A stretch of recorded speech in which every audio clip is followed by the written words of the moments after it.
My people, this na Roro Pada 20 km for world news. Soldier go, soldier come, barracks go remain the same. US President Donald Trump say him go comot the task force for coronavirus for America. Come do another one dem call task force to make them open their economy. Overtake don overtake.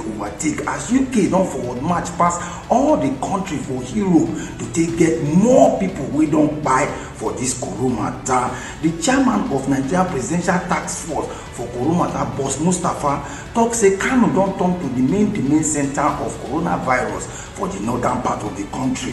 He also talk say Kano no get enough people to help them investigate and trace those who don't get contact with people who get corona.